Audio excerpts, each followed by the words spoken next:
Bonjour, bonjour, c'est la servante Séraphine pour peut-être du Seigneur Jésus. Aujourd'hui, j'aimerais commencer avec le message de la cure d'âme que j'ai entamée il y a quelque temps. Allons d'abord rendre grâce à Dieu.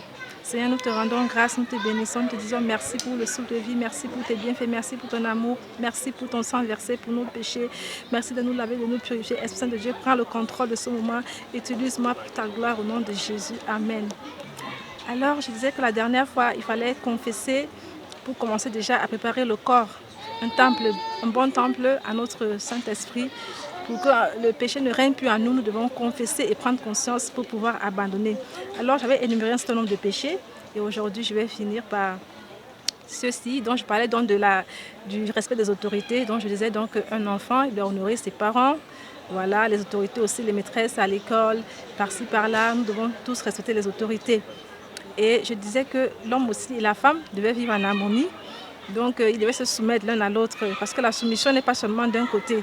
La soumission, si Dieu parle de la soumission beaucoup plus vers la femme, c'est parce que la femme, en fait, c'est elle qui va être le garant de l'ordre, de la paix dans la maison.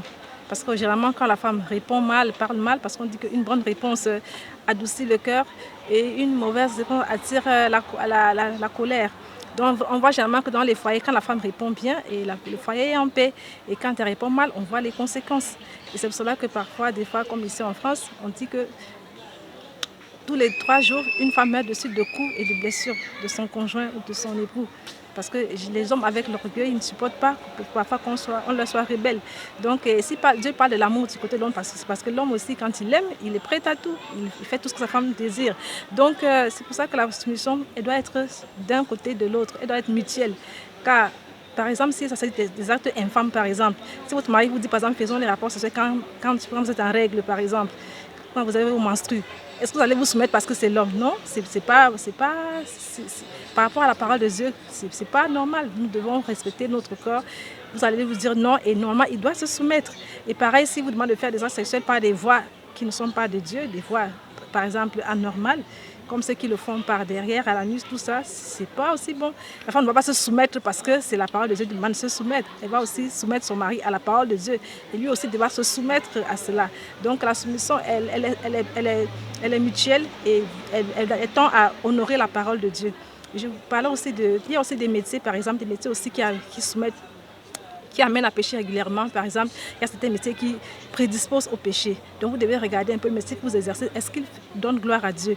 Il y a aussi les paroles qui sortent de nos bouches, par exemple. Est-ce que vous êtes prête à maudire, à bénir?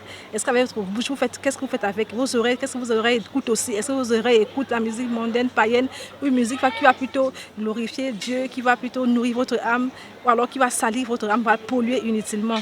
Alors on devrait faire attention aussi. Il y a aussi des gens, est-ce que vous avez des problèmes d'identité aussi? Il y a des femmes aussi qui ont des problèmes d'identité, c'est-à-dire elles ont du mal à s'accepter telles qu'elles sont. Par exemple, la couleur de leur peau, la nature de leurs cheveux, par exemple. Est-ce que vous avez ces problèmes-là? Vous devez franchement le dire dans la cure d'âme afin que vous puissiez commencer à travailler l'identité, votre identité, l'amour de soi. Et c'est très important. Alors aujourd'hui, je vais finir avec ce verset, c'est-à-dire que le but, la cure d'âme, c'est quoi en fait? C'est pour que notre âme soit curée, pour que nous puissions offrir un bon temple au Saint-Esprit, pour que le péché en fait ne règne pas en nous. Car nous allons pécher de temps en temps, mais le péché ne doit pas être une habitude. C'est-à-dire nous devons pécher par inadvertance. Ce ne doit pas être une habitude à laquelle nous devons nous soumettre. Et même quelles soient les conditions dans lesquelles vous êtes aussi né, même si vous êtes un enfant, sachez que l'enfant est une bénédiction. Donc, parce qu'au départ, j'ai parlé des conditions de naissance et tout, des enfants qui sont nés par adultère.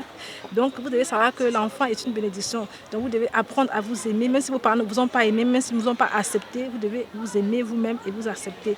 Donc, aujourd'hui, je vais finir par là, en vous laissant quelques versets. Romains 6, versets 1 à 2.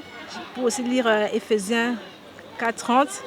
Car nous ne devons pas attrisser au Saint-Esprit. C'est le but en fait de tout ce que nous faisons. C'est pour que nous puissions avoir une meilleure habitation, préparer une meilleure habitation au Saint-Esprit par rapport au baptême dans l'Esprit que nous allons nous préparer à recevoir plus tard. Et je vous laisse là et je vous souhaite une bonne journée, bonne soirée et à la prochaine vidéo. Merci.